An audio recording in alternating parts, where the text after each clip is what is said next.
우리 영혼을 사랑하시는 살아계시고 거룩하신 하늘에 계신 우리 주 아버지 하나님, 하나님을 등지고 죄 가운데 태어나 죄를 물먹듯이 먹고 마시며 하나님의 원수로 행하던 이 어리석고 비천한 죄인들을 돌아봐 주시고 또 불쌍히 여기셔서 저희가 받아야 할 저주와 심판을 우리 주 예수 그리스도께서 대신 담당해 주시고 또 흘려주신 보혈로 우리의 모든 죄를 영원히 사해 주시고 하나님의 거룩한 자녀로 삼아 주셔서 참된 소망과 영광스러운 기업을 산 소망으로 허락해 주신 것 참으로 감사를 드립니다. 또한 약하고 험악한 세상 속에 저희들을 고아처럼 버려두지 아니하시고 하나님의 거룩한 몸된 교회 안에 인도해 주셔서 거룩한 진리의 말씀으로 우리의 삶을 비춰주시고 또 친히 함께 하셔서 모든 행로 중에 위로해 주시고 또 보듬어 주시고 어루만져 주심에 참으로 감사를 드립니다. 주일을 맞이하여 주님의 거룩하신 말씀을 사모하는 영혼들 또 한자리에 불러 모아주시고 주님의 진리 앞에 모일 수 있도록 허락해 주신 것을 감사합니다.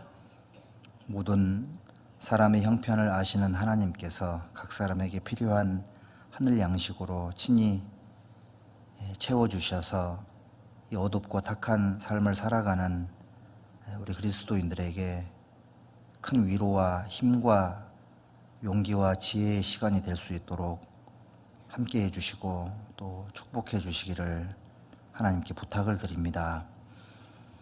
또 하나님의 도우심 속에 7번에 걸친 학예 수양회가 무사히 마치게 되었음을 참으로 감사를 드립니다. 전례 없는 하나님의 크신 역사를 올해 우리가 함께 동행하며 맛보게 해주심에 감사합니다. 이번 수양회를 통해 구원받은 모든 영혼들 주님 안에서 더욱 신앙이 든든히 세워지고 나아가 잃어진 영혼들, 가족들을 돌아보는 마음을 허락하셔서 남은 생에 복음을 위해서 힘있게 살아갈 수 있도록 도와주시기를 간구합니다. 또 이번에 말씀을 들었지만 아직 하나님의 진리를 깨닫지 못한 사람들 끝까지 전도되어서 구원의 확신을 얻을 수 있도록 도와주시기를 하나님께 부탁을 드립니다.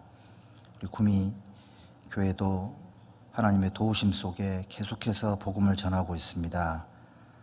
다가오는 9월 2일부터 또 이 장소에서 소중한 생명의 말씀이 증거되는 귀한 시간들이 예비되어 있습니다. 이번에도 말씀 들을 영혼들을 우리들에게 붙여주셔서 우리와 함께 하시는 하나님의 능력을 경험하는 소중한 시간이 될 수 있도록 도와주시고 먼저 구원받은 우리 그리스도인들에게 힘들고 어렵지만 삶의 목적이 복음 전파에 있음을 깨닫게 해주시기를 하나님께 부탁을 드립니다. 참석하지 못하신 분들 어느 곳에 또 어떤 형편에 계시든지 있는 곳에서 함께 해주시고 주님의 영광을 가리우지 않도록 늘 도와주시기를 하나님께 부탁합니다. 모든 시간의 시종을 주 성령께 의지하면서 주 예수님의 이름으로 감사하며 기도드렸습니다. 아멘. 네, 우리 성경 찾겠습니다. 구약 성경 사무엘상 18장 찾겠습니다. 구약 성경 사무엘상 18장입니다. 구약 439페이지 좀 됩니다. 사무엘상 18장 1절부터 5절까지. 1절부터 5절까지의 말씀을 우리 은빛장년의 어르신들 속도로 천천히 읽겠습니다. 다윗이 사울에게 말하기를 마침에 요나단의 마음이 다윗의 마음과 연락되어 요나단이 그를 자기 생명같이 사랑하니라. 그 날에 사울은 다윗을 머무르게 하고 그 아비의 집으로 다시 돌아가기를 허락지 아니하였고, 요나단은 다윗을 자기 생명같이 사랑하여 더불어 언약을 맺었으며, 요나단이 자기의 입었던 겉옷을 벗어 다윗에게 주었고, 그 군복과 칼과 활과 띠도 그리하였더라. 다윗이 사울에 보내는 곳마다 가서 지혜롭게 행하매 사울이 그로 군대의 장을 삼았더니 온 백성이 합당히 여겼고 사울의 신하들도 합당히 여겼더라. 네.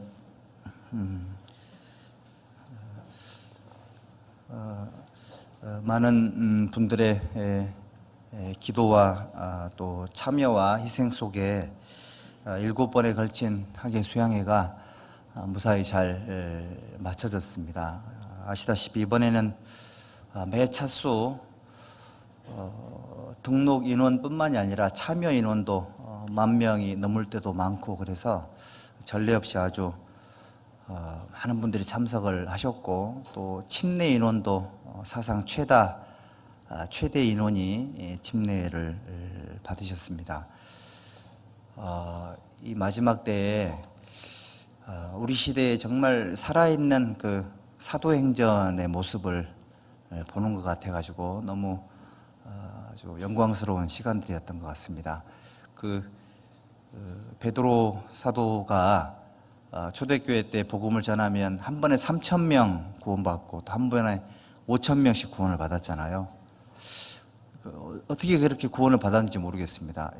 이런 강당도 없었을 것이고 마이크도 없었을 텐데 그 수많은 사람들이 어떻게 한 번 듣고 우리 구원을 받았을까? 참 하나님의 역사가 아주 놀라웠다는 생각이 들고요.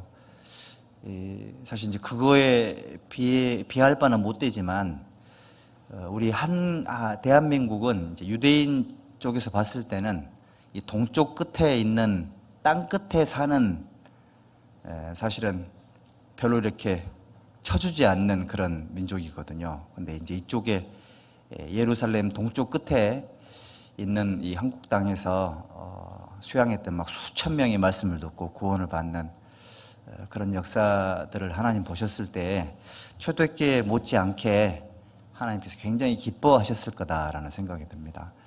우리 구미교회도 이 거룩한 하나님의 역사에 함께 참여 이렇게 할 수 있었고 또 함께 봉사하고 전도할 수 있었던 시간들, 아주 너무 소중한 추억을 하나님께서 우리에게 주셨다라는 생각이 듭니다.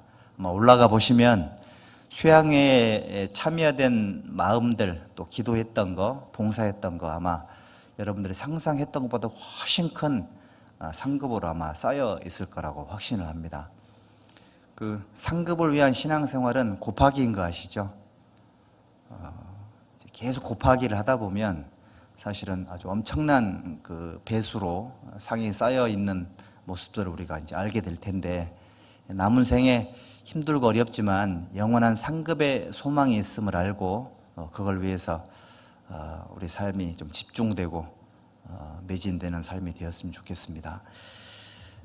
자, 오늘은 여기 읽은 말씀 속에 다윗이라는 사람이 나오고 또 사울이라는 사람이 나오고 요나단이라는 사람이 나오죠. 이스라엘 민족이 이 왕을 구했습니다. 왕. 우리도 이방 민족처럼 왕을 세워서, 우리 중에 왕을 세워서 왕이 좀 우리를 다스리게 해 주십시오라고 사무엘이라는 분에게 유대인들이 요청을 합니다. 사실은 이스라엘 민족은 왕이 필요 없는 민족이거든요. 왜냐하면 이스라엘 민족의 왕은 하나님이신 겁니다. 그런데 하나님이 왕으로 계셨음에도 불구하고 보이지 않는 왕 말고 눈에 보이는 왕을 세워서 우리를 다스리게 해달라는 그런 부탁을 사실은 하나님도 원하지 않았고 사무엘도 좋아하지 않았던 그 부탁을 이스라엘 민족이 사무엘에게 하게 됐고 하나님이 허락을 하십니다. 그래서 세워진 첫 번째 왕이 베냐민 지파 기스의 아들 사울입니다.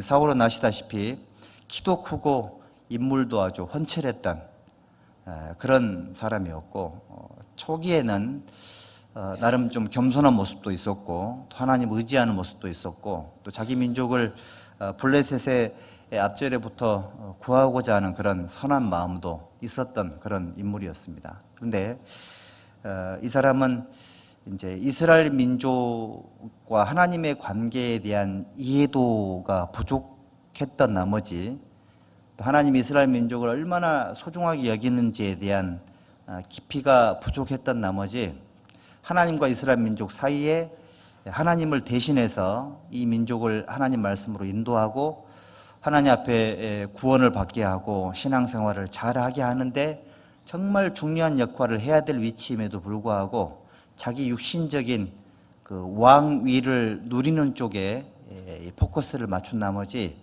사실은 하나님의 쓰임의 위치에서 실격되는 그런 불행한 어떤 인생을 살았던 그런 사람인 겁니다. 근데 그 사울의 맏아들이 바로 요나단인 겁니다. 그러니까 그대로 내버려 두면 이스라엘의 사울 왕을 이어서 왕이 될 수 있는 왕이 계승 서열 1위의 이제 인물이 바로 요나단인데, 이 요나단이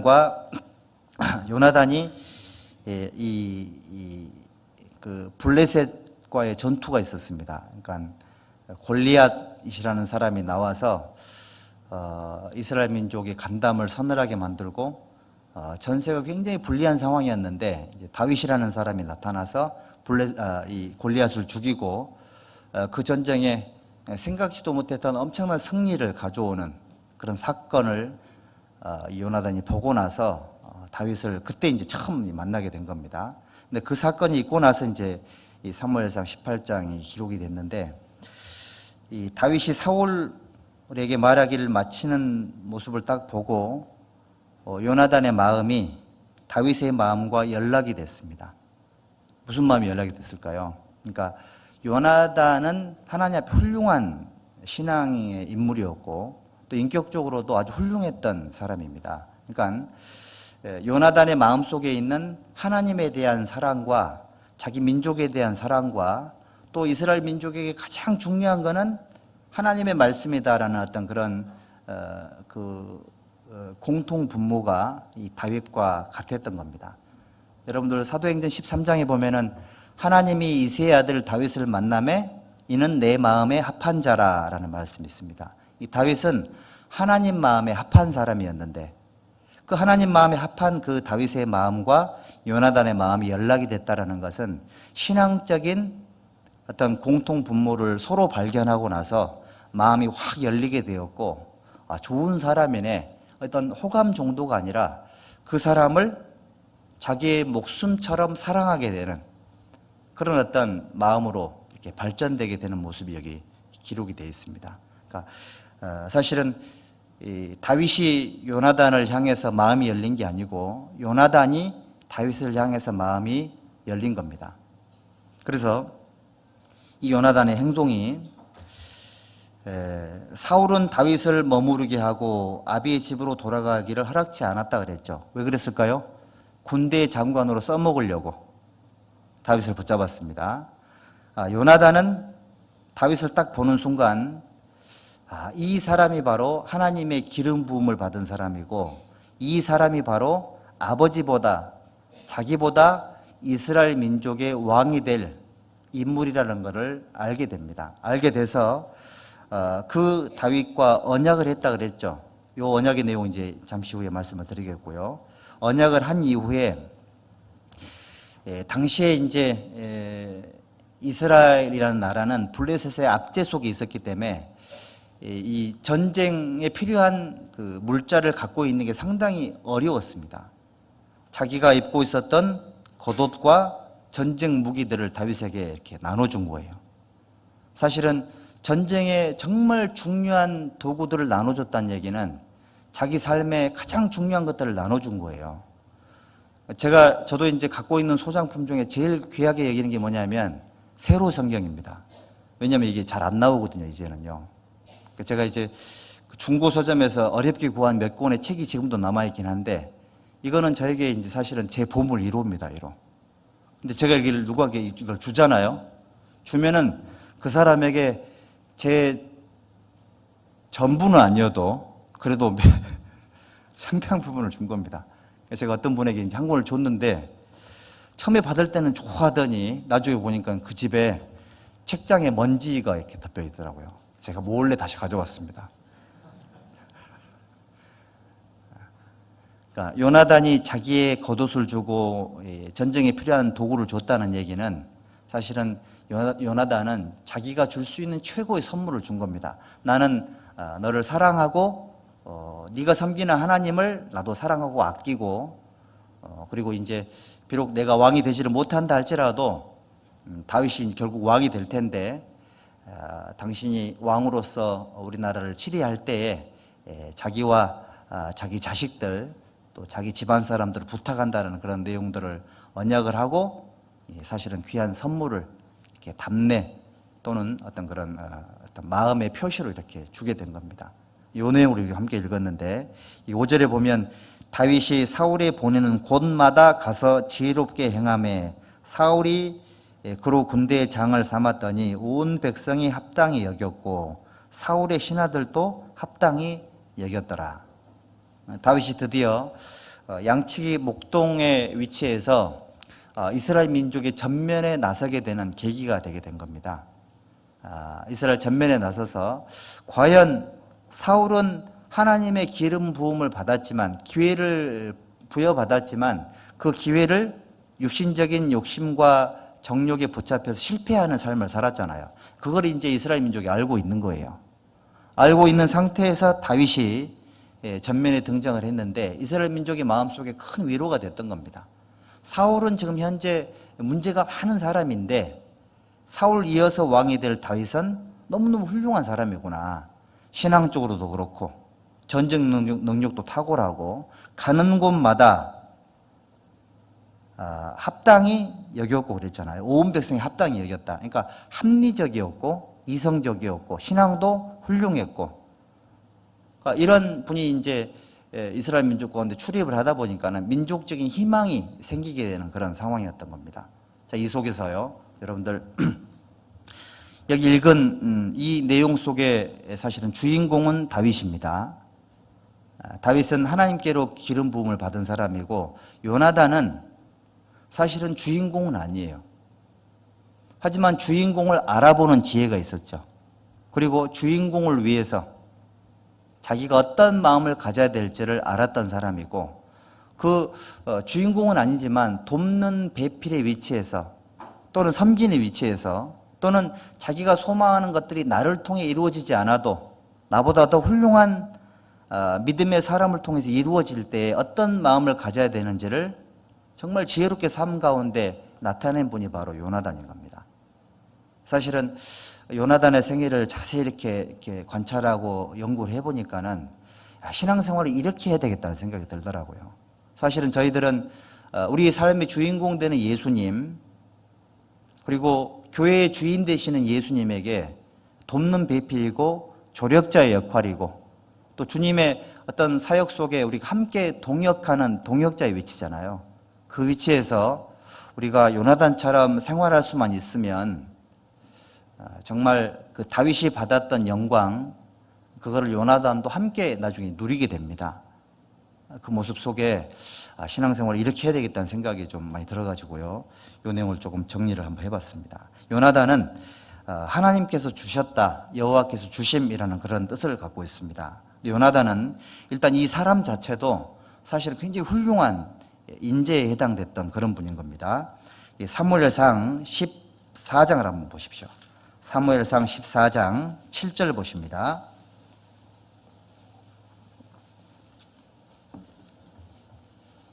(14장 7절) 함께 읽읍시다.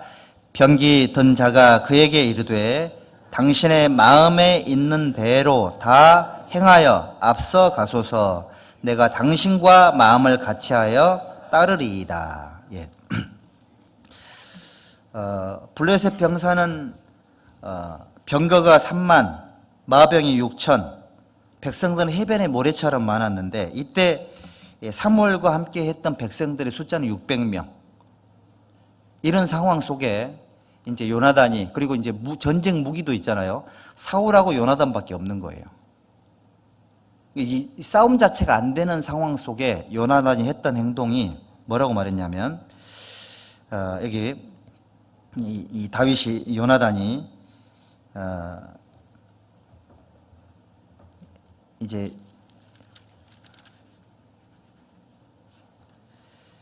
14장 5절 보시면요, 5절. 6절입니다. 6절. 요나단이 자기 병기 든 소년에게 이르되 우리가 이 할례 없는 자들의 부대에게로 건너가자. 여호와께서 우리를 위하여 일하실까 하노라. 여호와의 구원은 사람의 많고 적음에 달리지 아니하였느니라. 이렇게 말을 하니까 병기 든 자가 대답하는 게 이런 겁니다.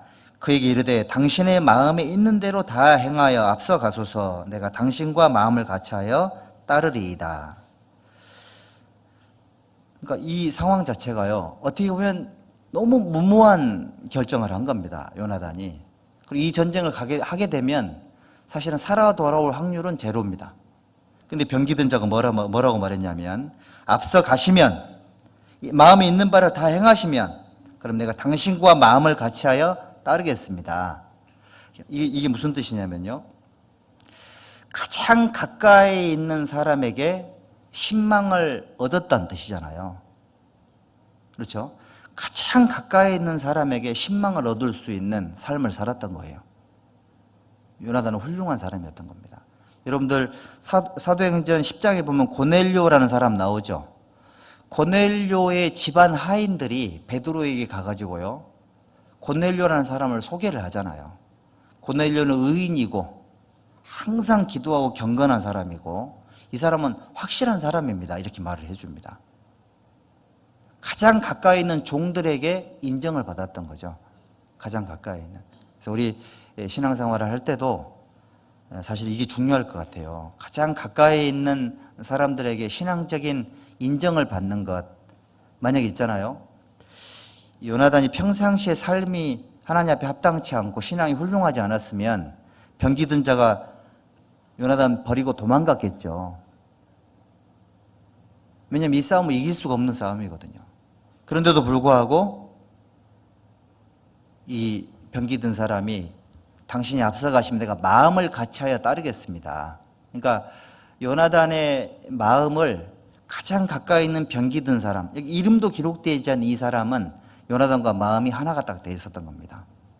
최소한 여러분들 가장 가까이 있는 부부 또는 부모 자식 또는 가장 가까이 있는 우리 형제 자매들 또는 구역 식구들 또 내가 교회에서 가장 친하다고 생각하는 형제 자매, 그 누군가가 이런 사람들이면 참 좋겠죠. 가장 가까이 있는 사람들에게 신망을 얻을 수 있으면 참 좋겠다는 생각이 듭니다. 그리고 여기 누가복음 7장에도 보면은 그 백부장이 사랑하는 종이 병들었을 때 장로들을 보내잖아요. 유대 장로들 예수님에게 보냅니다. 유대인 장로들이 이방인들을 어떻게 생각하죠? 유대인들은 기본적으로 세 가지를 감사하지 않습니까?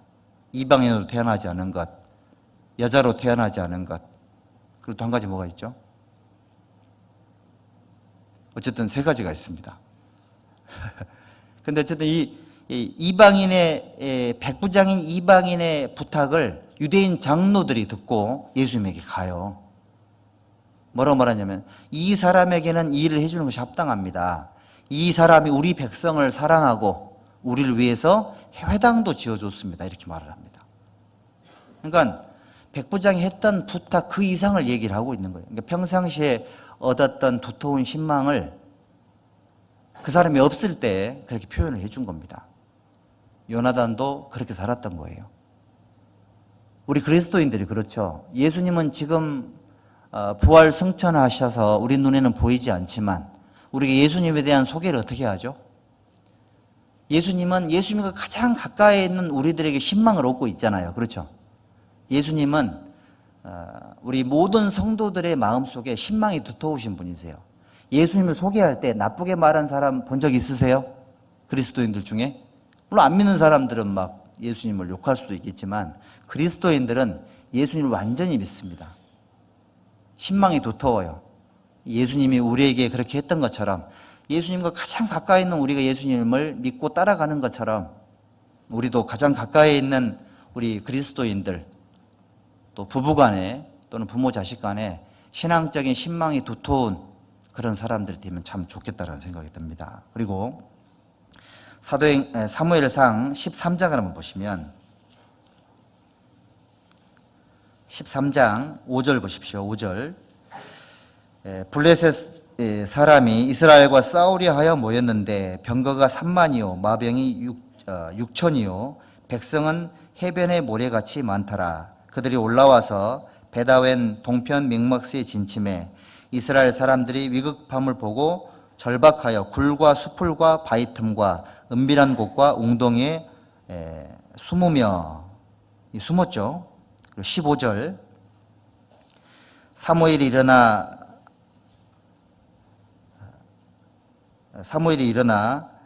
길갈로 떠나 베냐민 기브아로 올라가니라. 그다음 22절입니다.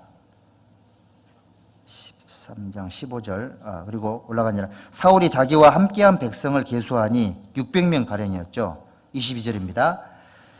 싸우는 날에 사울과 요나단과 함께한 백성의 손에는 칼이나 창이 없고 오직 사울과 그 아들 요나단에게만 있으니라.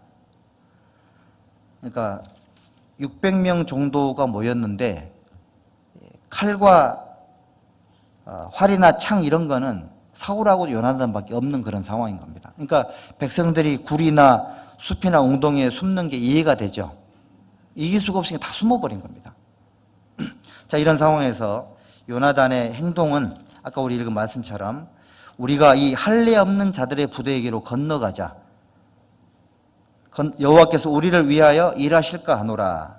여호와의 구원은 사람의 많고 적음에 달리지 아니하였느니라.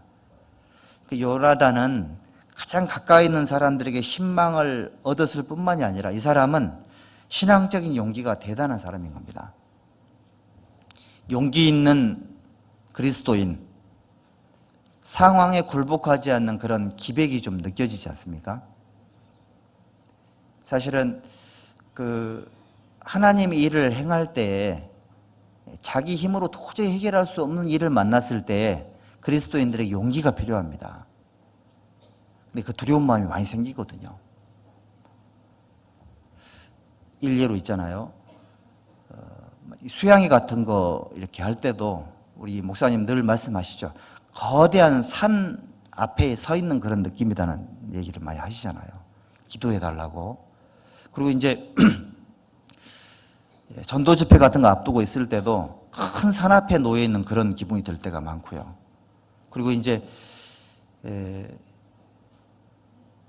그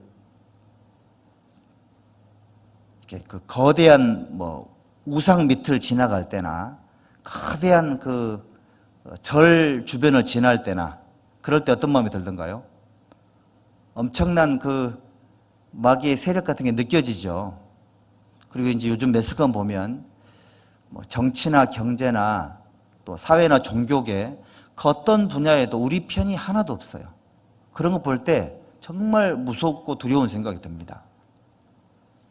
그리고 교회 건축 같은 걸 앞두고 있을 때도 사실은 굉장히 공포스럽고 두려운 마음이 많이 생깁니다. 할 수 있을까? 이런 마음이 많이 생깁니다. 그럴 때 요나단처럼 용기가 필요합니다. 용기가. 혹시 하나님께서 우리와 함께 일하시면 여호와의 구원은 사람의 많고 적음에 달리지 않았다고. 자, 이런 신앙적인 용기, 이런 용기를 요나단이 갖고 있었던 겁니다. 우리 형제자매님들, 비록 살림이라도 올라가서 개척하라. 이런 얘기를 우리 이제 갈렙이 여호수아가 이렇게 유다 지파에게 얘기를 해줬는데 사실은 전도하는 것은 개척하는 거죠. 내가 전도해야 될 사람이 거대한 산 같은 사람이고 거대한 절벽 같은 그런 사람이라 할지라도 사실은 그런 분들에게 가잖아요. 그렇죠? 특히 부모님들 전도할 때 그런 마음이 더 생길 겁니다. 구원받지 못한 남편에게 전도할 때도 마치 거대한 벽 앞에 있는 그런 느낌이 들 때가 많거든요. 이럴 때 요나단에게 배워야 됩니다. 혹시 하나님께서 우리와 함께 일하시면 우리가 저 할례 없는 백성에게 올라가자고, 이런 용기를 요나단이 갖고 있었다는 것을 성경은 우리에게 말씀하고 있는 겁니다. 자, 여기 역대하 32장을 한번 보십시오. 역대하 32장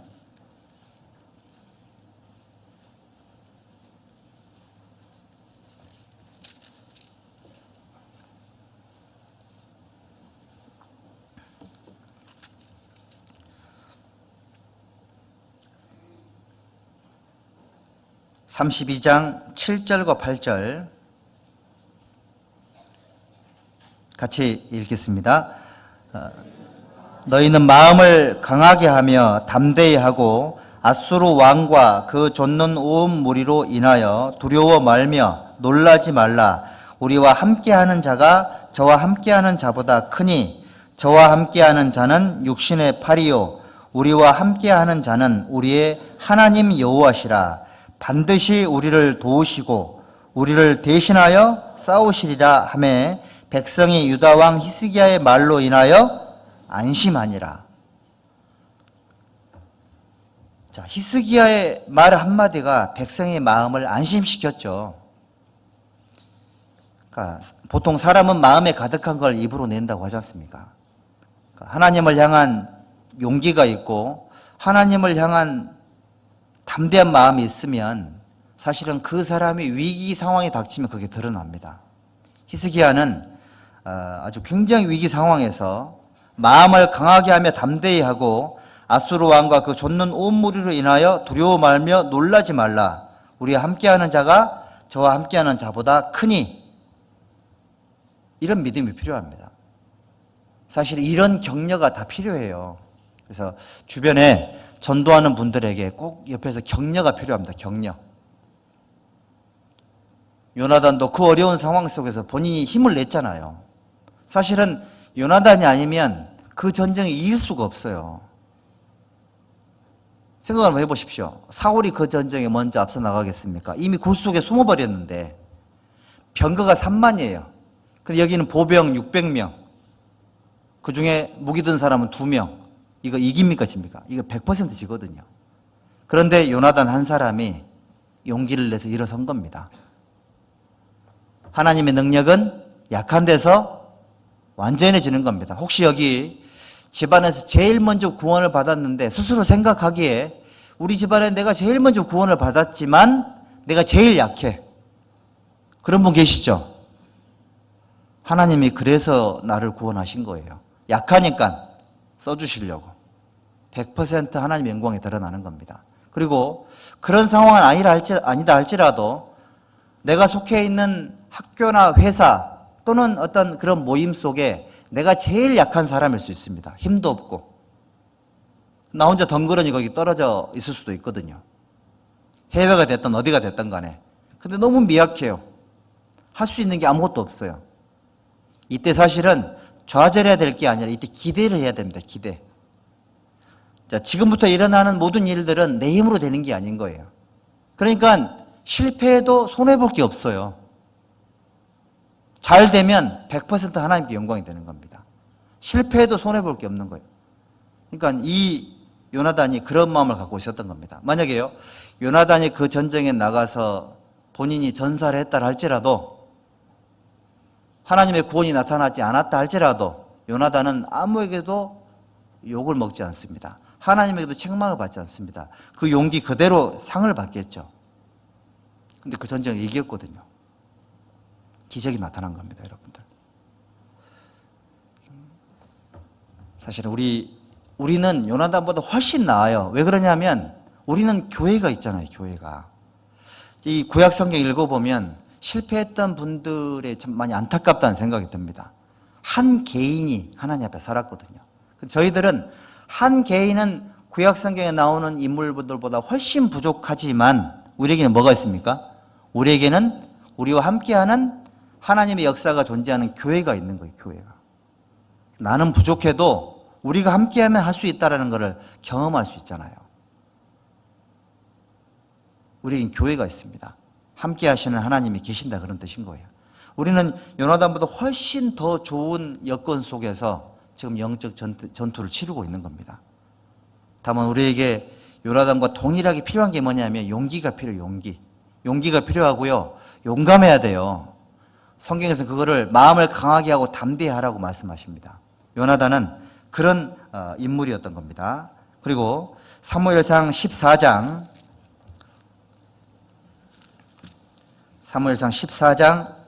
24절 보시면요.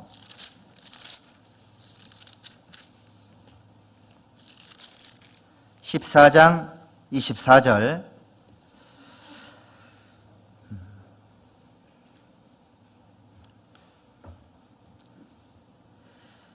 23절부터 제가 읽어 올립니다. 여호와께서 그날에 이스라엘을 구원하심으로 전쟁이 베다웬을 지나니라.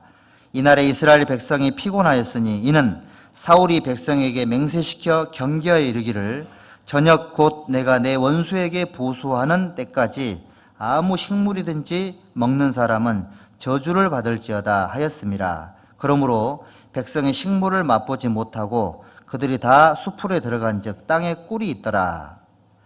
백성이 수풀로 들어갈 때 꿀이 흐르는 것을 보고도 그들이 맹세를 두려워하여 손을 그 입에 대는 자가 없으나 요나단은 그 아비가 맹세로 백성에게 명할 때에 듣지 못하였으므로 손에 가진 지팡이 끝을 내밀어 꿀을 찍어 그 손을 돌이켜 입에 대매 눈이 밝아졌더라. 28절 때에 백성 중 하나가 고하여 가로되 당신의 부친이 맹세로 백성에게 엄히 명하여 말씀하시기를 오늘날 식물을 먹는 사람은 저주를 받을지어다 하셨나이다. 그러므로 백성이 피곤하였나이다. 29절 함께 읽읍시다. 요나단이 가로되 내 부친이 이 땅으로 곤란케 하셨도다. 보라 내가 이 꿀 조금을 맛보고도 내 눈이 이렇게 밝았거든. 하물며 백성이 오늘 그 대적에게서 탈취하여 얻은 것을 임의로 먹었다면 블레셋 사람을 살육함이 더욱 많지 아니하였겠느냐. 이거 읽어보니까는 사울이 참 답답하죠. 이 사울의 결정은 이 사람이 이제 사실은 민족의 대표니까요. 왕이니까. 왕의 결정은 온 민족이 함께 순종을 해야 되는 거예요. 이 전쟁을 마치기 전까지는 음식을 입에 대면 저주를 받을지어다. 이거 선한 결정입니까? 잘못된 결정입니까? 사울은 이기고 싶은 거예요. 이기고 싶은 마음은 너무너무 간절했던 겁니다. 그런데 이기기 위한 방법이 옳지 못했던 거예요. 전쟁이 얼마나 길어질지 어떻게 알겠냐고요. 결국은 전쟁이 길어지니까요. 너무 배가 고픈 거예요. 블레셋이 도망가지 않고 그 자리에 앉아서 다 죽겠습니까? 전세가 불리하면 도망갈 거 아니에요. 그럼 뭐 해야 됩니까? 추격을 해야 되죠. 도망가는 사람은 잡히면 죽는 겁니다. 아주 있는 힘을 다해 도망가겠죠. 쫓아가는 사람은요. 피곤한 겁니다. 근데 먹는 걸 금한 거예요. 선하지 못한 결정이죠. 여러분들 이거 알아야 됩니다. 아무리 목적이 선하다 할지라도 방법이 선하지 못하면 피곤해져요. 신앙생활 할 때도 목적이 정말 좋은데 이게 피곤하지 이렇게. 그리고 내가 속해 있는 사람들이 피곤하면 뭔가 방법이 잘못되어 있는 거예요. 근데 이 백성들은 왕이 무서워가지고요 말도 못해요. 근데 그거를 아들이 찍어 먹은 겁니다. 물론 몰라서 그렇게 한 행동이죠. 근데 요나단이 뭐라고 말했습니까? 야, 나는 이거 조금만 찍어 먹었어도 이렇게 눈이 밝았는데 이거 마음껏 먹었으면 이 전쟁은 어떻게 됐을까요? 블레셋의 뿌리를 뽑았죠. 사실은 작은 승리가 목적이 아니라 뿌리를 뽑는 게 목적이라면 잘 먹여서 완전히 힘을 줬어야 되거든요. 요나단은 믿음도 있었죠. 자, 믿음으로 행할 때는 사실은 이성이고 뭐고 상황이 뭐고 상관없이 그냥 밀어붙이는 사람인데 보니까 현실적인 측면의 감각도 갖고 있는 그런 사람인 거예요. 필요할 때는 믿음으로, 그 믿음을 생활 속에 연결시킬 때는 냉철한 이성적인 판단력으로, 현실적인 감각으로 이게 균형을 이루고 있는 사람이에요. 어떤 형제자매들은 믿음으로만 하고 현실적으로 지혜가 없는 분들이 있어요. 그냥 밀어붙여요. 그러니까 주변이 막 다 쓰러집니다. 막 피곤하고 힘들어요. 근데 포기하지 않죠. 왜 그럴까요? 자기가 옳다고 믿으니까.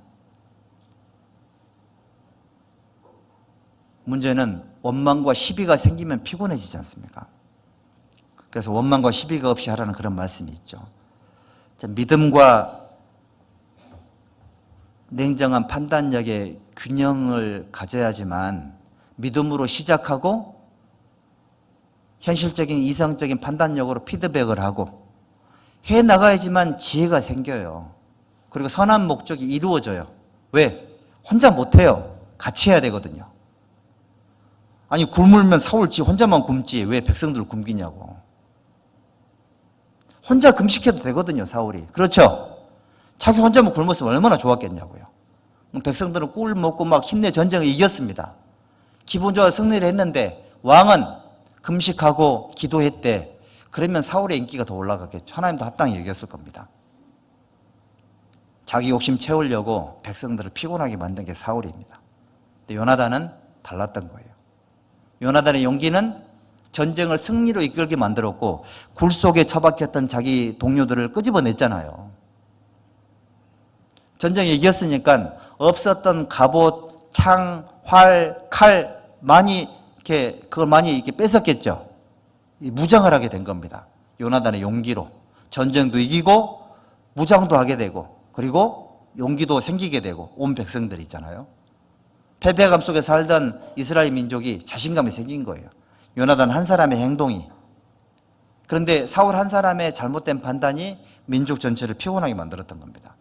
요나단이 가만히 보면 믿음과 어떤 이성적인 판단력이 균형감을 갖고 있는 사람인 걸 알 수가 있습니다. 나중에 문제가 돼가지고요. 요나단을 죽이려고 이렇게 했잖아요. 근데 백성들이 누구 편 들어줬습니까? 요나단 죽이면 안 됩니다. 왕이 맹세했다 할지라도 요나단이 아니었으면 우리는 끝장이었습니다. 백성들이 이제 요나단 편을 들어줘가지고 요나단이 살아납니다. 요나단이 이런 사람이었던 겁니다. 요나단도 다윗 못지않게 훌륭하죠. 그렇습니다. 예수님이 제일 훌륭합니다. 하지만 예수님께 배운 교회 안에 형제자매들도 굉장히 훌륭해요. 잘해요. 용기 있게, 지혜 있게, 때로는 믿음으로, 때로는 현실적으로 너무너무 잘합니다. 그래서 우리가 하나님 앞에 계속 전투를 할 수 있고 계속 무장을 할 수 있고 약하고 어렵지만 다시 하나님 앞에 용기를 낼 수 있는 이유들이 우리가 다 예수님에게 배워서 그렇습니다. 배워서. 요나단 한 사람의 삶이 민족 전체에게 용기를 주고 많은 좋은 것들을 어떤 좋은 영향력을 미친 것처럼 저희들도 마찬가지다 그런 뜻인 겁니다. 혹시 우리가 구원받고 나서 조금 잘하는 게 있으면 누구에게 배운 겁니까? 예수님에게 배운 거예요. 혹시 우리가 뭔가 조금 이렇게 승리한 게 있으면 예수님의 능력으로 이게 승리를 하게 된 겁니다. 영광은 오로지 하나님께만 돌아가야 되는 거예요. 요나단이 전쟁을 이기게 만들어가지고 높아졌다는 얘기가 없잖아요. 사울은 전쟁 이기고 나서 자기 이름을 위해서 기념비를 세웠다 그랬는데 요나단은 그런 게 없어요. 드러나는 게 없습니다. 자기를 내세우지도 않아요. 자랑하지도 않습니다. 나 때문에 이겼지 이런 마음도 전혀 없어요. 그냥 자기 위치로 돌아갑니다. 아무것도 아니거든요. 왕도 아니고 아무것도 아니에요. 우리도 요나단처럼 겸손해야 됩니다. 요나단은 훌륭한 인재였던 겁니다. 한 번의 성공, 작은 성공에 도취되지 않았습니다. 왜냐하면 블레셋이 뿌리가 뽑힌 게 아니거든요. 이스라엘은 여전히 정치적으로 불안정한 상황이고 경제적으로도 넉넉한 상황이 아니었던 거예요. 그 상황 속에 요나단은 한 번의 승리로 만족하지 않았습니다. 들리지 않았습니다. 우리 형제자매들도 혹시 내가 이번에 어떤 하나님의 쓰임을 하나님의 역사를 이끌어냈다 할지라도 들리면 안 돼요. 아직 멀었습니다. 시작도 안 했다고 생각을 해야 돼요. 아직 뿌리 뽑히지 않은 악의 세력이 얼마나 크게 자라고 있냐고요, 지금요. 다들 체감하시겠지만 얼마 전에는 황사 때문에 이 교회당 앞에 뿌했잖아요.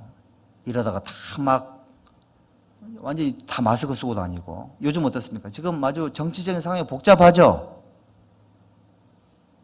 어떤 지진으로, 어떤 환경 문제로, 어떤 국제 정세로 요즘 또 러시아, 중국도 심상치가 않지 않습니까? 흘러가는 걸 보면 마귀는 성실하게 자기 일을 해요. 멸망으로 몰고 가고 있지 않습니까? 그 와중에 하나님도 성실하게 자기 일을 하세요. 그리스도인이 중심 잘 잡아야 돼요.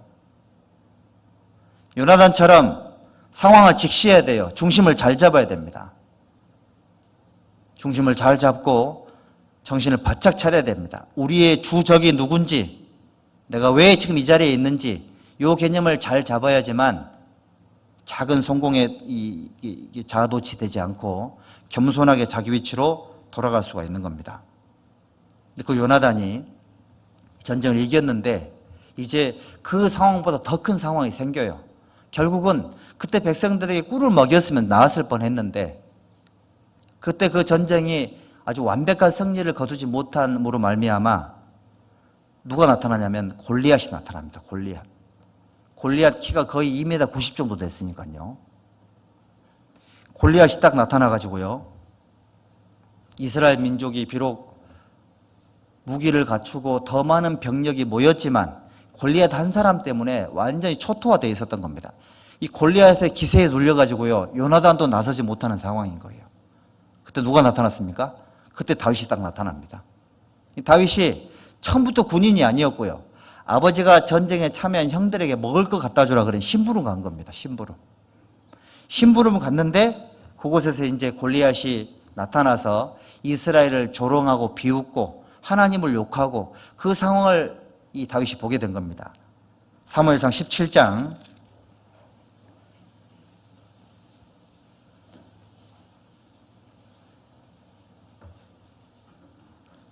34절 보시죠. 34절, 35절 함께 읽읍시다.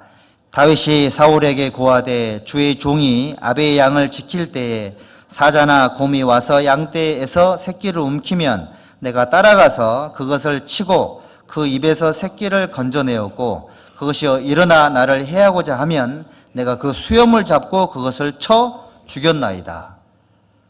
이것이 이제 다윗이 이 사울에게 하는 말이에요. 그 얘기를 요나단이 들었을까요? 안 들었을까요? 듣고 있는 겁니다. 바로 옆에서. 이야, 이 사람은 보니까는 누구랑 훈련을 한 겁니까? 훈련 파트너가 누구예요? 곰이나 사자하고 훈련을 한 거예요. 여러분들 지금 누구랑 훈련하고 계십니까? 곰하고 사자하고 훈련하고 있습니까? 요나단이 깜짝 놀란 겁니다. 세상에 뭐 이런 사람이 다 있나. 이 상식을, 그러니까 자기가 생각하는 그 훈련의 상식을 초월한 거예요. 보통은 칼 연습은 혼자 하든지 병기든지하고 같이 하든지 이래야 되는데 다윗은 누구랑 했다고요? 곰하고 1대1로 붙고 사자하고 1대1로 붙었습니다. 뭐 때문에요? 새끼양을 두고 둘이 싸운 겁니다. 새끼양 안 뺏기려고. 대단하죠? 그 얘기를 딱 듣는 순간 요나단이 깜짝 놀랐을 겁니다. 아, 이 다윗 이 사람 보통 사람이 아니네. 훈련을 곰하고 했다고? 곰하고 싸워서 이길 수 있을까요? 아, 새끼 곰 말고요. 큰 거. 그 쿵푸 팬더 이거 보면 그 곰도 싸움 잘하잖아요. 곰하고 이길 사람은 없습니다. 저도 그때 그 아틀란타의 동계 수련회 참석했는데 새벽에 못 나가게 하더라고. 새벽에. 왜냐하면 곰이 새벽에 나와요. 쓰레기통 뒤지거든요. 그때 걸리면 골로 간답니다. 아니 이게 새벽에 나갔더니 아침에 나갔더니 쓰레기통을 벌써 뒤지고 갔어요. 곰이 있는 거예요. 곰하고 이길 수가 없는데 다윗은 곰과 전쟁 이 싸움 연습을 했다고 얘기를 하니까는 요나단이 거기서 마음이 벌써 이렇게 깜짝 놀라게 됐었죠. 그리고 36절 보십니다. 여기도 같이 읽읍시다. 주의 종이 사자와 곰도 쳤은즉 사시는 하나님의 군대를 모욕한 이 할례 없는 블레셋 사람이리이까 그가 그 짐승의 하나같이 되리이다. 이거 보니까는 요나단도 블레셋 군사들을 보면서 용기를 내서 올라갔죠. 이 거룩한 분노가 치밀어 오른 겁니다. 약간 좀 분노가 나야지만 겁을 상실하지 않습니까? 거룩한 분노가 치밀어 오르니까는 이 다윗이 이런 말을 하는 겁니다. 그러니까 요나단이 그 전에 블레셋과 싸울 때 얼마 전에 그 자기가 냈던 거룩한 분노를 떠올렸겠죠. 그리스도인들도요, 거룩한 분노가 필요해요. 거룩한 분노해야 됩니다. 무색, 무취하면 안 됩니다. 그리스도인 때로는요, 예수님도 성전에서 물건 파는 사람들, 동전 바꿔주는 사람들, 양 파는 사람들 내버려 뒀습니까? 상을 둘러 엎었습니까? 상을 둘러 엎었잖아요. 하나님의 거룩 기도하는 집을 장사하는 집으로 만들지 말으라고. 막 그 판을 다 뒤집어 엎었습니다. 다 쫓아내고요. 그리스도인들도 때로는 거룩한 분노가 필요합니다. 필요할 때 사용해야 되는 겁니다. 그러니까 이 골리앗을 보고 그 짐승이 하나와 같이 되리이다. 저 사람 내가 죽이겠습니다. 이런 뜻입니다. 그것을 딱 이 거룩한 분노하는 다윗을 보면서 자기의 모습도 바뀌었죠. 그리고 37절 보십니다. 또 가로되 여호와께서 나를 사자의 발톱과 곰의 발톱에서 건져내셨은즉 나를 이 블레셋 사람의 손에서도 건져내시리이다. 사울이 다윗에게 이르되 가라 여호와께서 너와 함께 계시기를 원하노라. 아까 요나단이 했던 말과 비슷하잖아요. 혹시 하나님 나와 함께 하시면, 요나단은 혹시 그랬는데 다윗은 뭐라고 말했습니까? 사시는 하나님의 군대를 모욕한 이 할례 없는 사람에게 여호와께서 사자의 발톱에서 나를 건져내신 것처럼 이 사람도 하나님 반드시 칠 거라고. 그러니까 하나님의 함께 하심에 대한 믿음이, 그 용기가 자기보다 더 우월함을 요나단이 알게 된 겁니다. 45절 같이 읽읍시다. 다윗이 블레셋 사람에게 이르되 너는 칼과 창과 단창으로 내게 오거니와 나는 만군의 여호와의 이름 곧 내가 모욕하는 이스라엘 군대의 하나님의 이름으로 내게 가노라. 또 뭘 봤습니까? 훈련은 본인이 했는데 내가 너를 때려 죽이겠다 이 말을 한 게 아니죠. 하나님의 이름으로 내게 가노라 이렇게 얘기를 하고 있지 않습니까? 이거는 이겨도 하나님이 이기는 거다. 왜 그렇죠? 골리앗이 하나님을 모욕했거든요. 여러분들 2단이니 3단이니 별소리를 다 이렇게 듣게 되지 않습니까? 혹시 듣는다 하더라도 사실은 내가 욕을 먹는 게 아니고 누가 욕을 먹는 겁니까? 예수님 욕을 먹는 거예요. 사울아 사울아 네가 어찌하여 나를 핍박하느냐? 주여 네시니까 나는 네가 핍박하는 예수라. 그래서 예수님 말씀하신 겁니다. 나를 인하여 너희를 욕하고 핍박하고 거짓으로 거스려 모든 악한 말을 할 때에는 기뻐하고 즐거워하라고. 위축될 필요가 없어요. 그러니까 전도에서 구원을 받으면 하나님께 영광이 되고요. 실패해서 욕을 실컷 얻어먹으면 상급이 되는 거예요. 잃을 게 있어요, 없어요? 잃을 게 없어요. 이게 신앙생활인 겁니다. 전도하면 이런 큰 축복이 있는 겁니다. 성공하면 영광이 되고요. 실패해도 문제가 안 돼요. 하나님 이름으로 나간다는 얘기는 그런 뜻인 겁니다. 전쟁은 여호와께 속한 것이라고. 사실 우리는요, 하나님의 전쟁 속에 참여되어 있는 거예요. 내가 주인공이 아니라고요. 다윗이 그걸 알고 있었던 겁니다. 자기는 삼손 손에 들린 나귀의 턱뼈와 같은 사람이다. 이 나귀 턱뼈가 무슨 능력이 있겠습니까? 삼손 손에 들렸으니까 그 나귀 턱뼈로 수천 명을 때려 죽였죠. 그리스도인도 마찬가지. 다윗도요. 자기도 하나님 손에 들린 나귀 턱뼈와 같은 사람이다. 이런 인식을 갖고 있는 겁니다. 하나님 이름으로 내게 가노라. 이런 게 필요하죠. 근데 우리는 하나님 이름으로 간다라는 걸 이해를 못하기 때문에 바들바들 떨어요. 무섭죠. 혼자 가는 것 같고. 그렇죠? 그게 아닌 겁니다. 하나님이 하시는 일에 참여되어 있는 거예요. 하나님의 이름으로 내게 가노라. 자, 이걸 보면서요. 하나님의 이름을 앞세우며 가는 다윗을 보고 혹시 하나님이 나와 함께 하시면 그렇게 말했던 자기 자신이 떠올랐겠죠. 자기하고 다른 거예요. 그리고 47절 같이 읽읍시다. 또 여호와의 구원하심이 칼과 창에 있지 아니함을 이 무리로 알게 하리라. 전쟁은 여호와께 속한 것인즉 그가 너희를 우리 손에 붙이시리라. 여호와의 구원은 칼과 창에 있지 아니함을 이 무리로 알게 하리라. 전쟁을 이기고 지는 그 영향력이 이거를 보고 있는 블레셋, 또 이거를 보고 있는 이스라엘 민족 전체에게 하나님이 살아계신다는 걸 알게 할 것이다. 마음 자체의 크기가요, 다른 거예요. 요나단이 이런 말과 행동을 쭉 보면서 자기보다 훨씬 큰 사람이다라는 것을 깨닫게 됩니다. 그리고 실제로 48절, 49절 블레셋 사람이 일어나 다윗에게로 마주 가까이 올 때에 다윗이 블레셋 사람에게로 마주 그 항우를 향하여 빨리 달리며 손을 주머니에 넣어 돌을 취하여 물매를 던져 블레셋 사람의 이마를 치매 돌이 그 이마에 박히니 땅에 엎드러지니라. 그러니까 다윗이 고마하고 사자하고 싸워서 이길 수밖에 없었던 몇 가지 훈련된 게 나오죠. 너무 빨라요. 곰보다 빨라요. 혹시 언제 기회가 되면 곰이 앞발로 싸울 때 이렇게 그 속도를 한번 검색을 한번 해봐요. 얼마나 빠른지. 곰이 때리는데 다윗이 피했어요. 곰보다 다윗이 빨랐죠. 빨리 달리면서 주머니에 손을 넣어가지고 돌려서 이마를 딱 맞췄습니다. 우연이에요? 훈련의 결과예요? 훈련의 결과예요. 전도 실패하는 거 위축되지 말아요. 훈련이 안 돼 있는 거예요. 훈련이. 우리는 어느 정도 이렇게 생각하면 됩니다. 일단 빨리 달리기가 안 돼. 그러니까 적에게 따라잡혀요, 속도가.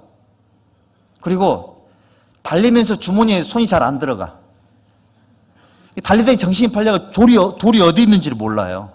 돌이 어디 있더라 막 주섬주섬 이렇게 하는 겁니다. 그리고 이거를 빼서 물매에 담아야 되잖아요. 이게 이제 자꾸 돌이 떨어져 바닥에. 돌리다 보면 달리면서 돌리니까 정신이 얼마나 없겠습니까?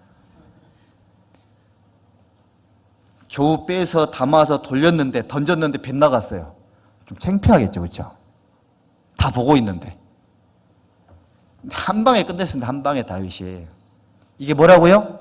훈련의 결과라고요. 형제자매님들 훈련 하나도 안 하고 경건에 이르기를 연습하는 거 전혀 없고 내가 그냥 편하게 마음대로 살다가 전도해봐요. 안 되니까 때가 아직 아니라고. 본인 훈련하는 거 생각도 않고. 다윗에 비하면 하나님의 역사를 이끌어내는데 우리가 준비가 너무 모자라요. 아닙니까? 지금 세상이 얼마나 빨리 지나가고 있습니까? 그리스도인들이 신앙생활의 속도 또한 세상은 정말 안 좋은 쪽으로 너무 빨리 달려가는데 그리스도인들은요, 뒤로 물러가고 있고 현실 안주해 있고 자기 연민에 빠져 있고 달리기는커녕 누워 있고 엎어져 있고 부러져 있고 그래서 안 되는 거예요. 그런데 우리는 우리 자신을 보지 못하고 아직 때가 안 됐다고 이렇게 말을 합니다.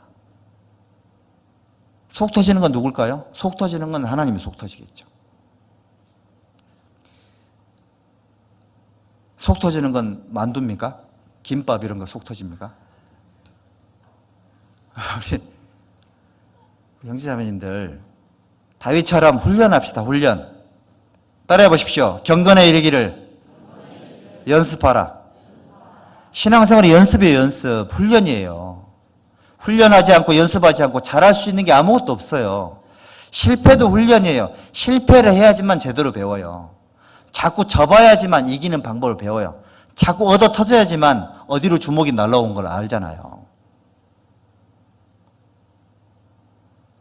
자꾸 마귀에게 지다 보면 마귀가 어떻게 하면 이기는 줄 알아요. 그러면 내가 어떻게 하면 지지 않는 방법도 알 수 있어요.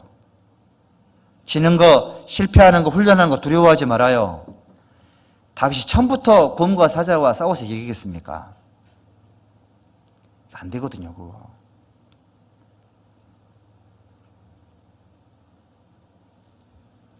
어떤 분이 들에서 멧돼지를 만났습니다. 멧돼지를 만났는데 멧돼지가 이제 주로 이제 내장 쪽을 공격을 많이 한답니다. 받치면 이제 내장이 상하고 이제 그거를 공격을 당할 수가 있는 겁니다. 근데 공격을 받다 보니까는 자기가 죽을 수도 있잖아요. 주변에 돌을 가져가지고 멧돼지 머리를 막 때렸답니다. 멧돼지는 그 사람의 배를 공격하고 이 사람은 돌 들어서 멧돼지 머리를 공격하고 누가 이겼을까요? 멧돼지는 배고파서 싸웠고 이 사람은 안 죽으려고 싸운 거예요. 누가 이겼을까요? 안 죽으려고 한 사람이 이긴 거예요. 좀 상하긴 했지만 목숨을 건졌습니다. 급하면 돌이든 뭐든 들고 싸워야 될 거 아니에요. 일단 이기고 봐야 되는 거니까. 근데 싸움을 안 해보면 전혀 몰라요. 아무것도 모르는 겁니다. 언제까지 앉아서 관망만 하고 막 이렇게 감격만 재고 있을 거냐고요.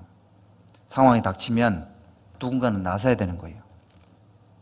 요나단은 본인이 감당이 안 되는 골리앗, 본인이 감당이 안 되는 겁니다. 이거. 그 상황 속에 나타난 다윗을 받고 다윗이 하는 말, 다윗이 하는 능력, 다윗의 신앙을 목격을 하게 된 겁니다. 그래서 뭘 알았을까요? 아, 이스라엘 왕은 이 사람이 돼야 되겠구나. 그런 거예요. 하나님의 뜻을 깨닫게 된 겁니다. 그러면 그렇지. 이 암울한 상황 속에 우리를 이대로 내버려 둘 리가 없지. 그런 마음을 깨달은 겁니다, 여러분들. 여러분들 형제자매들의 구원 간증을 들어봐요. 그런 소리 안 듣고 싶어요? 다윗에게서 나오는 말들은 형제자매들의 구원 간증이에요. 이따 오후에 이제 우리 모두회를 할 텐데 구원 받으신 분들 예수님께서 나를 위해서 해주신 게 뭔지 힘있게 말해야 돼요. 힘있게, 자신있게, 당당하게, 감사하게. 어떤 분들은 앞에 나와가지고 그냥 마음이 위축이 돼가지고 그런 것에만 마음을 빼앗겨가지고 있잖아요. 정말 나를 위해서 구원해 주신 예수님의 은혜를 한마디도 못하고 들어가는 분도 있어요. 집에 가면 후회할까요? 안 할까요? 몇 날 며칠 후하면 후회하고요. 어떤 분은 나 그래서 교회 안 갈래 이런 사람도 있어요. 왜? 말하는 게 실패했거든. 당당해야 돼요. 당당해야 돼요. 그리고 있잖아요. 내 죄를 대속해 주신 예수님의 사랑과 은혜를 말하는 게 부끄러워요? 부끄러워요? 안 부끄러워요? 부끄러우면 안 되죠. 용기를 내서 하시라고. 여호와께서 내게 해주신 일이 뭔지, 예수님이 왜 죽었는지, 내가 어떻게 구원을 받았는지, 뭘 깨달았는지 그건 당당하게 말하는 거예요. 말을 조리 있게 하는 게 중요한 게 아닌 거예요. 다윗이 말했던 것처럼 정말 중요한 거, 핵심적인 거 이런 거는 생각해서 나오는 말이 아니거든요. 속에 있는 게 그냥 나오는 겁니다. 가공된 말을 듣고 싶은 게 아닌 거예요, 여러분들. 그런 겁니다, 그런 거.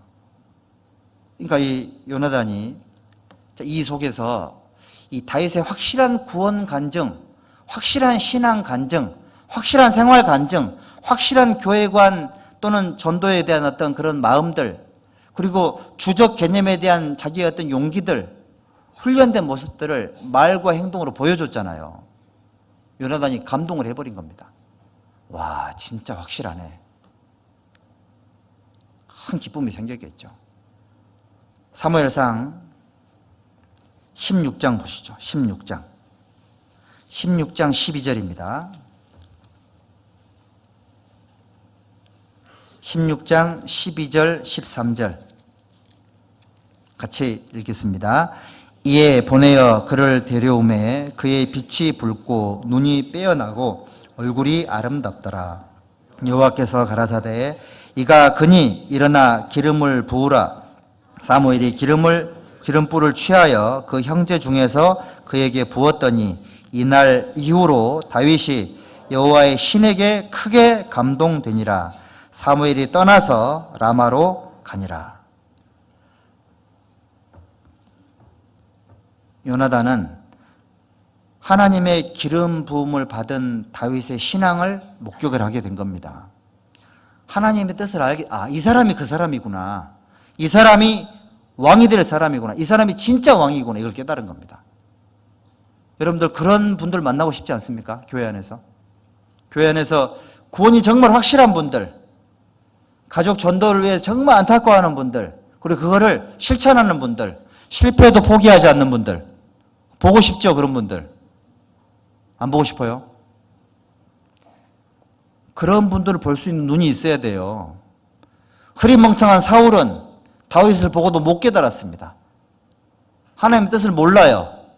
인간적 욕심에 사로잡혀가지고 오히려 다윗을 무서워했죠. 죽이려고 했잖아요. 왜?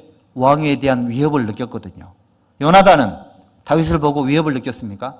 너무 기분이 통쾌했습니다. 속이 시원했습니다. 나보다 더 훌륭한 형제자매들을 보면 속이 시원해요. 시기 질투가 나요. 솔직히 한번 얘기 한번 해봐요. 솔직하게. 나보다 더 예쁜 사람 보면 기분 좋아요, 기분 나빠요? 아니, 외모 말고 신앙생활 말이에요. 사실 있잖아요. 육신적인 외모는 돈 좀 주면 이렇게 좀 이렇게 고칠 수 있죠. 돈이 좀 많이 들어서 그렇지, 그렇죠? 신앙생활은 돈 주고 할 수 있는 게 아니거든요.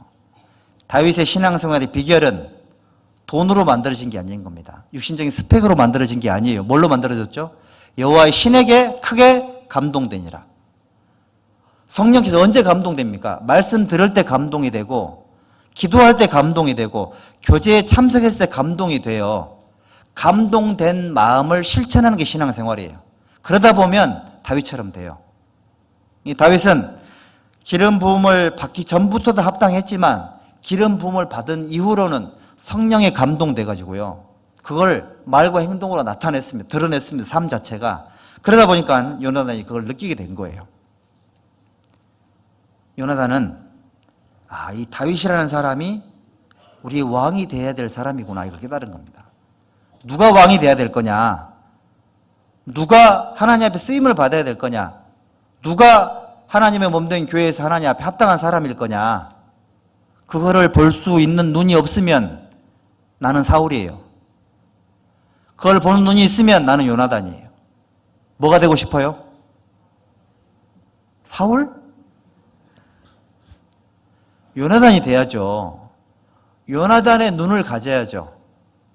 요나단의 마음이 다윗을 보고 깨달았잖아요. 사울의 눈은 썩은 눈이에요, 썩은 눈. 욕심에 썩은 눈, 세상에 쩔어있는 눈이에요. 다윗이 안 보여요. 기름 부음 받은 거 눈에 보이지도 않아요. 아무것도 아니에요. 요나단은 보고 깨달았습니다. 성령의 감동이 되면 교회 안에 역사하신 하나님 보여요. 더 조심하게 됩니다. 교회 안에 조심하게 되고, 그리고 살피게 돼요, 주변을. 경거망동하지 않습니다. 조심스러워진다니까요. 그리고 자기 반성이 돼요. 생활 구원이 이루어져요. 경외라는 말은 정말 너무 좋아하고 사랑하지만 두려움을 느낀다는 뜻인 거예요. 너무 좋아만 하고 경외심이 없으면 버릇이 없어져요. 자기가 주인인 줄 알아요. 두렵기도 하고, 하지만 너무 좋고 사랑스럽고, 이게 경외심이거든요. 우리 하나님을 향해서 그런 마음을 가져야 돼요. 교회 안에서 행할 때 그래야 돼요. 말씀 시간에, 간증 시간에, 교제 시간에, 봉사할 때 그런 마음을 가져야 돼요. 그게 요나단의 마음인 겁니다. 요나단은 하나님의 뜻을 알게 됐고, 이 다윗과 함께 하신 하나님을 보게 됩니다. 18장 12절.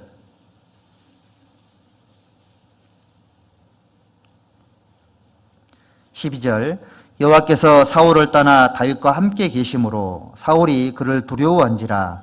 그러므로 사울이 그로 자기를 떠나게 하고 천부장을 삼음에 그가 백성 앞에 출입하며 그 모든 일을 지혜롭게 행하니라. 여호와께서 그와 함께 계시니라. 사울이 다윗의 크게 지혜롭게 행함을 보고 그를 두려워하였으나 온 이스라엘과 유다는 다윗을 사랑하였으니 그가 자기들 앞에 출입함을 인함이었더라. 그러니까 봐봐요. 다 알고 있는데 사울만 모르고 있잖아요. 사울만. 다 알고 있는데. 살아가면서 제일 큰 손해가 뭐냐면 신앙적인 손해입니다. 신앙적인 손해. 다 알고 있는 걸 모르고 있거나 다 깨닫고 있는데 자기만 못 깨닫고 있거나 이게 완전한 손해거든요. 겉으로 보기에는 학예 수양이 아무것도 아닌 것 같았죠? 못 깨달은 겁니다. 아무것도 아닌 학예 수양에 못 갈 수도 있지 이런 학예 수양회가 사실은 요나단의 눈으로 보면 이거는 어마어마한 하나님의 축복의 장소인 겁니다. 눈이 바뀌어야 돼요. 저희 눈이. 다른 말로 하면 우리 영적인 가치관이 완전히 바뀌어야 됩니다. 먹고 살기 힘들수록 위의 거를 찾아야 되고요. 괴롭고 답답할수록 말씀을 더 의지해야 되고 아무런 희망이 보이지 않을 때 그때 용기를 내야 돼요. 그거를 배우라고 지금 어려움이 계속 주어지는 겁니다. 그런 게. 근데 여기에서 많은 분들이 신앙의 손해를 봅니다. 사울처럼 핑계대기 바쁘고 사울처럼 수단과 방법을 막 이렇게 쓰기 바쁘고요. 이제 우리 시대에는 요나단이 필요해요. 요나단이 돼야지만 이 다윗이 예수님의 그림자니까요. 예수님을 볼 수 있는 눈을 요나단이 갖고 있었거든요. 우리 성도들은 요나단이 돼야 됩니다. 그래야지만 다윗이 보여요. 예수님이 보이거든요. 이거 못 보면 어마어마한 손해를 보고 신앙생활에. 그래서 우리 기도가 필요합니다. 하나님 내 눈을 열어서 하나님의 말씀 좀 깨닫게 해달라고. 그리고 물론 내 믿음의 분량은 있겠지만 내가 알 수 있는 거 최대한 알게 해달라고. 다니엘서 읽어보면 하나님이 다니엘에게 이상과 몽조를 줬잖아요. 다니엘은 어떻게든지 그 뜻을 깨달으려고 노력을 했습니다. 내가 이해하지 못하는 일, 답답한 상황, 그때 좌절하거나 실망하지 말고요. 그거를 어떻게든 정면 돌파를 해봐요. 끝까지 파보라고요. 그러면 뭔가 켜지거든요. 그 속에서. 자꾸 훈련이 되다 보면 밝아져요. 상황에 밝아지게 되고 상황이 밝아지면 상황이 밝아야지만 처방이 정확하게 나옵니다. 요나단이 그런 안목으로 다윗을 봤던 겁니다. 마음이 어떻게 했다고요? 그 말과 행동을 듣고 그 이후의 삶이 계속 하나님이 함께하는 걸 봤잖아요. 이스라엘 민족이 다윗을 사랑했다 그랬죠? 요나단의 마음을 이스라엘 민족도 갖고 있었던 겁니다. 우리는 신앙생활을 똑바로 할 때 하나님의 사랑을 느낄 수가 있고 하나님의 사랑으로 행할 수가 있고 내가 하나님의 사랑으로 행할 때에 형제자매들과의 사랑을 자연스럽게 주고받을 수가 있습니다. 사랑이 안 느껴질 때 그럴 때 있죠. 그럴 때 충분히 있을 수 있습니다. 이럴 때 잘하셔야 돼요. 이건 숙제입니다. 하나님께서 내게 내주신 숙제예요. 답은 스스로 찾아야 됩니다. 누가 가르쳐주는 게 아니라고요. 구원을 받은 이후에 그 큰 은혜를 받았으면 개인적인 숙제는 스스로 해결할 수 있어야 돼요. 해결하지 못했다 그래가지고 엉뚱한 것을 화풀이하면 안 됩니다. 엉뚱한 것을 공격하면 안 돼요. 그러면 내부적인 균열이 생깁니다. 마귀만 좋아해요. 요나단은 아버지를 탓하지 않았잖아요. 아버지를 험담하지 않았죠. 나중에 이 아버지가 죽을 때 그 자리에 같이 죽었습니다. 아버지의 운명을 함께 했습니다. 하지만 다윗은 사랑했던 겁니다. 요나단처럼 살아야 돼요. 요나단은 하나님의 뜻을 깨닫고 나서 그제서야 안심을 하게 됐죠. 우리 아버지보다 훌륭한 다윗, 나보다 훨씬 뛰어난 다윗이 이스라엘의 왕이 되면 하나님 뜻이 이루어지겠구나. 안심을 하게 됩니다. 그리고 자기 위치로 돌아갑니다. 하나님의 뜻을 깨닫게 되면 그렇게 요동치고 답답하고 막 뒤집어졌던 속들이 평정심을 찾아요. 하나님이 살아계신데 내가 뭐라고? 하나님이 역사하는데 내가 뭐라고 이렇게 지나치게 이렇게 했지? 이런 생각이 들게 되어 있습니다. 하나님이 함께하는 것, 살아계신 걸 모르면 답답하고 힘들고 속이 뒤집어지고 요동치고 그래요. 풍랑을 잠잠케 하신 예수님, 저가 뉘게 바람과 파도도 순종하는 거. 예수님 말씀에 바람, 파도, 세균, 죽음 다 순종했잖아요. 그렇죠? 순종하지 않은 유일한 존재가 딱 하나 있습니다. 누굴까요? 사람들. 사람만 순종을 하지 않았습니다. 사람만. 왜 순종을 못할까요?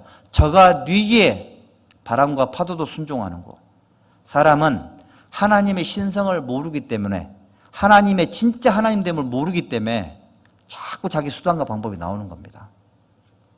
그러니까 우리의 영적인 깊이가 아직 멀었다라는 걸 알 수가 있는 겁니다.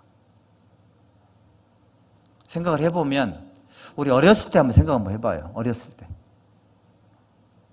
언제를 떠올릴까요? 중고등학생들 또 있는데 중고등부 시절을 떠올려 보면 그때 가장 많이 안다고 생각했잖아요. 그때 내 나름대로는 굉장히 많이 알고 있는 상태였고 세상의 모든 문제를 자기가 다 안고 있는 것처럼 생각을 할 때가 있었지 않습니까? 근데 그때 어른의 눈으로 보면 그때 성장한 상태입니까? 아직 비린내 나는 상태입니까? 이거는 완전히 풋비린내가 나는 상태잖아요. 근데 본인은 다 알고 있다고 생각을 했던 상태입니다. 우리 신앙도 비슷해요. 문제가 많이 느껴질 때 이거 아직 너무 어렸다는 증거예요.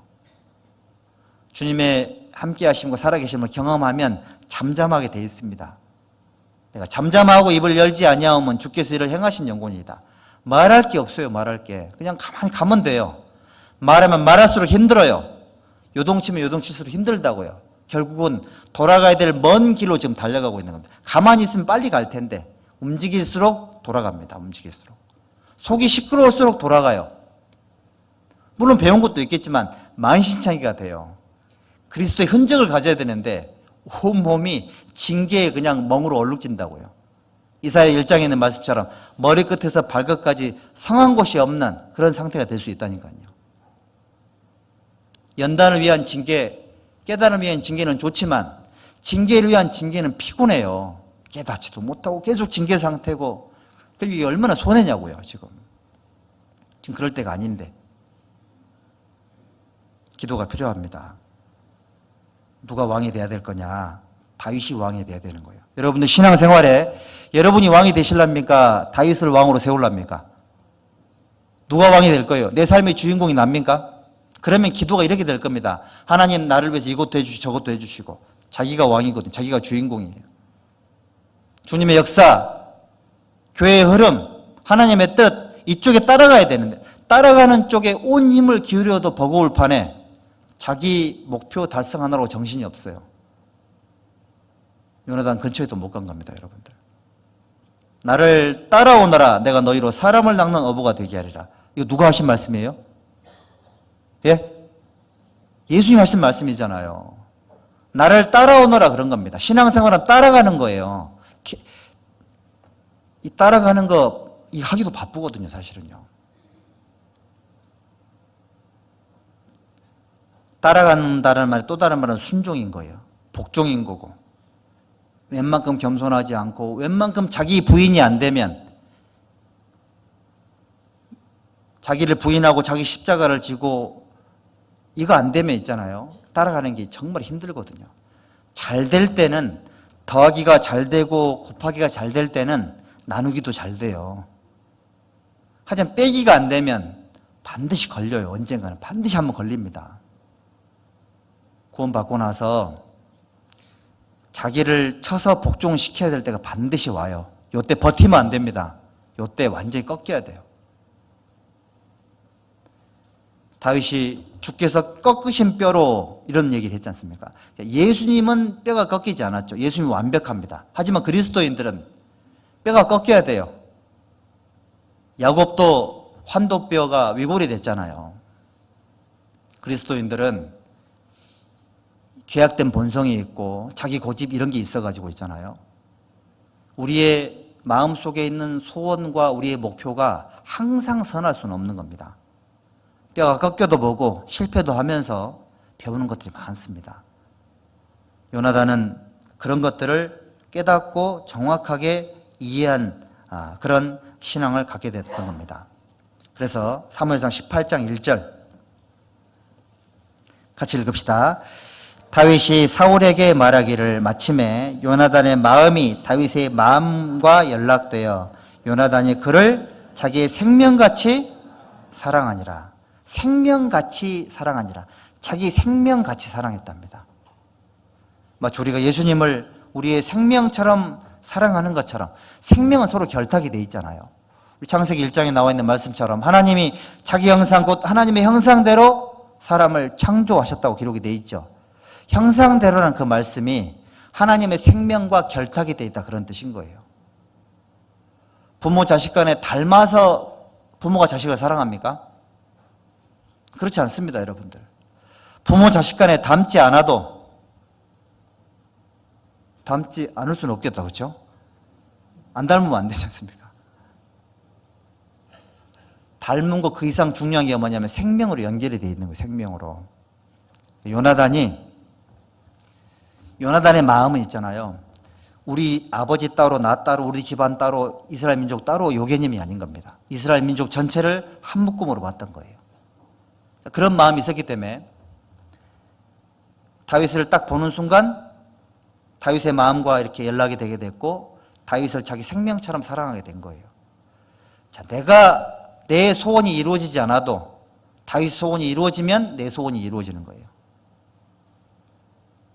내 목표가 이루어지지 않아도 다윗의 목표가 이루어지면 내 목표가 이루어지는 겁니다. 내가 왕이 되지 않아도 다윗이 왕이 되면 자기가 왕이 되는 거예요. 이게 성도들의 마음이에요. 예수님이 영광을 받아야 되는 겁니다. 내 삶을 통해서. 예수님이 높아져야 되고 예수님이 그 사람 속에 역사를 해야 돼요. 그는 흥하여야겠고 나는 쇠하여야 하리라. 그런 마음으로 살아줘야 돼요. 요나단이 그렇게 한 겁니다. 그 생명처럼 사랑하게 됐던 거예요.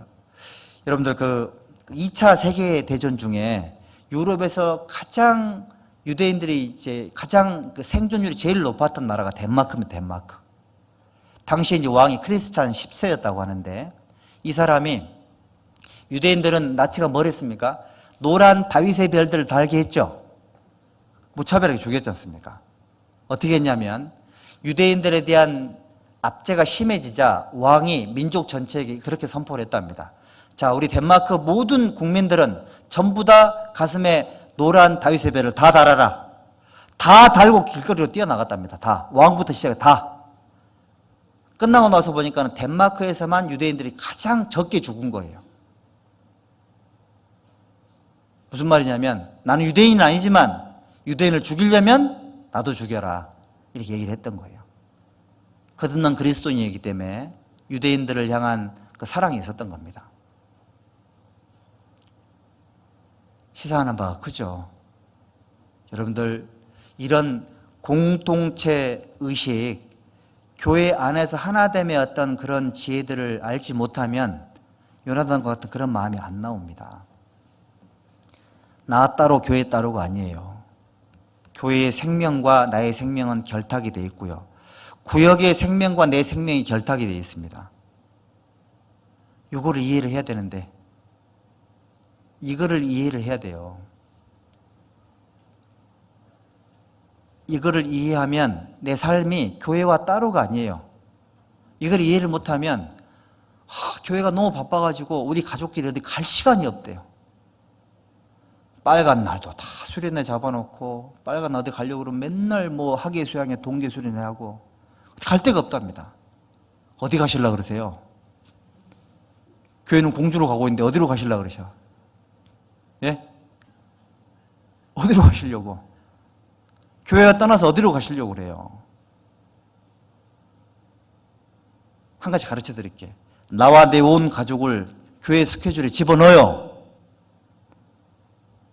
교회 가는 곳에 나도 가고 교회가 멈추면 나도 멈추고, 그러면 빨간 날 고민할 필요가 없어요. 이게 가장 큰 축복인데 집에 가장들은 그렇게 좀 해봐요. 내가 내 자식과 내 가족을 보호하는 것 같지만 천만의 말씀이에요. 내 건강, 내 지식, 내 재능 누가 준 겁니까? 요즘 그 돌연사 많잖아요. 돌연사. 여기 아마 봉사 형제님들은 자면서 그 걱정을 하신 분이 꼭 계실 거예요.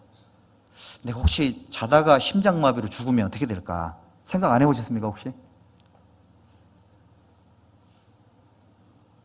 난 아직 젊어가지고 생각을 해봐요. 지혜자의 마음은 초상집에 있다 그랬지 않습니까? 언제 어떻게 될지 몰라요. 하나님께 맡겨야죠. 네, 있는 힘을 다하지만 모든 결정은 하나님께 달려 있는 거예요. 훅 불어버리면 날아갑니다. 아무것도 아니에요, 사람이. 한 방에 훅 가는 수가 있다, 그런 뜻인 겁니다. 그런 우리는 주님을 너무 의지하지 않습니다. 하나님 뜻을 너무너무 몰라요. 그러면 그럴수록 하나님 멀게 느껴질 수 있습니다. 요나단에게 배우면 생명이 결탁되어 있다는 것이 어떤 의미인지를 이해를 하게 돼요. 내 삶의 최고의 선택은 구원받은 거고, 그 다음에 더 큰 선택이 뭐였냐면 교회와 생사고락을 함께하기로 결정한 거, 이게 가장 좋은 선택이에요. 그래서 지금 이 자리에 앉아 계신 거잖아요. 어디 안 가시고. 너무 소중하니까. 이런 게 힘들고 속상하고 떠나고 싶은 마음이 한두 번이 아니었지만 못 떠나죠. 왜죠? 여기에 우리 생명이 연결이 되어 있기 때문에 그래요. 그리고 사실은 가족들은 다투고 싸우고 서로 티격태격하고 미워해도 헤어짐을 전제로 싸우지 않습니다. 왜 싸우죠? 사랑과 신뢰, 생명이 연결이 되어 있기 때문에 그걸 전제로 싸우는 거예요. 화해할 필요도 없어요. 왜 그렇죠? 가족이니까요. 좀 가족의 의미를 좀 더 넓게 생각을 해보면 생명으로 연결되어 있다고 생각하면 너무 지나치게 미워하지 말아요. 그러니까 지나치게 미워하고 지나치게 싫어하지 말아요. 그거 좋지 않습니다. 미워할 수도 있고 싫어할 수도 있습니다. 지나치면 힘들어집니다. 선이라는 게 넘어서게 되면 책임을 져야 돼요. 어느 선 안에 있으면 하나님이 귀엽게 봐줄 수는 있겠지만 선 넘어서는 순간 골치 아파집니다. 그러니까 우리는 어느 선, 혹시라도 이제 내가 육신적인 거 죄를 질 수 있을 텐데 어느 선에 머물러야 되냐면 이해도 되고 용납도 되는 선 안에서만 계세요. 이해는 되는데 용납이 안 되는 선으로 도망가잖아요. 이거는 골치 아파집니다. 이거는. 근데 이해도 되고 내 용납도 해줄게. 이거는 자백하면 다 용서되는 죄들이거든요. 벗어나면 위험해져요. 왜 위험해지는 거냐? 생명은 그런 겁니다. 생명이 소중하지만 안 좋은 거 자꾸 집어넣어봐요. 생명이 타격을 입죠. 생명이 한번 손상을 입으면 회복이 어려울 수도 있습니다. 생명은 그런 겁니다, 여러분들. 지키고 가꾸고 소중히 다뤄야 될 그런 대상들이라고요. 요나단은 하나님 안에 주어진 생명의 이 사랑의 대상인 다윗을 보고요, 자기 평생을 거기 걸었습니다. 평생을 거기 걸고 그 다윗과의 마음이 결탁이 됐던 겁니다. 더불어 언약을 맺었다 그랬죠? 어떤 언약을 맺었냐면 자기 가족들을, 당신이 왕이 될 텐데 나중에 내 가족들을 조금 돌아봐달라는 부탁을 합니다. 요나단이 그 약속을 맺었습니다. 그래서 사울 집안이 완전히 망하고 나서 요나단의 아들 무비보셋, 절름발이었죠. 그 피부치 하나 딱 남은 겁니다. 이 무비보셋은 다윗의 상에서 죽을 때까지 그 상에서 먹고 마셨습니다. 왕자로서의 삶을 죽을 때까지 유지했던 거예요. 절름발이었지만, 패가 망신한 집안이었지만 그 집안의 아들 무비보셋, 아버지와 다윗의 언약 때문에 평생 왕의 밥상에서 밥을 먹었던 겁니다. 왕의 위치에서 존경을 받고 살았던 겁니다. 누구 덕분이죠? 아비 요나단 덕분이에요. 약속은 그렇게 맺는 겁니다. 나는 하나님에게 나를 드릴 테니 내 처자식을 하나님께 맡깁니다. 그렇게 약속을 맺어야죠. 이게 좋은 계약이거든요. 하나님 그런 계약 좋아합니다. 그러면 나도 살리고 가족도 살려요. 하나님께 내 삶을 던질 테니까 구원받지 못한 가족도 부탁합니다. 하나님 그런 약속 좋아한다니까요. 그런 약속을 반드시 이루어줘요. 그럴 걸 믿고 나가는 게 우리의 삶이 돼야 되는 겁니다. 요나단은 그 약속을 해놓고 믿고 나서 있잖아요. 자기는 아버지와 함께 운명을 같이 했지 않습니까? 다윗에게 따라가서 자기 이렇게 출세를 위해서 그렇게 삶을 투자한 게 아니고요. 자기 위치를 딱 지킨 거죠. 다윗에게 붙으면 어떤 문제가 생길까요? 이스라엘 민족 전체에게 손가락질을 받겠죠. 그리고 저런 사람을 다윗은 왜 받아줬냐 이런 소리도 들을 것이고. 요나단이 보통 사람이 아니었던 겁니다. 지혜롭고 민심을 파악하는 능력이라든지 어떤 개인적인 능력이라든지 훌륭한 그런 사람이었다는 걸 알 수가 있는 겁니다. 그리고 쭉 읽어보면 이 요나단이 계속 다윗을 도와주잖아요. 계속 도와줍니다. 다윗과 요나단, 이 훌륭한 이 사랑의 관계는 요나단의 눈으로 말미암아 맺어진 그런 관계예요. 나중에 요나단이 죽었습니다. 여기 사무엘하 1장을 한번 보시죠.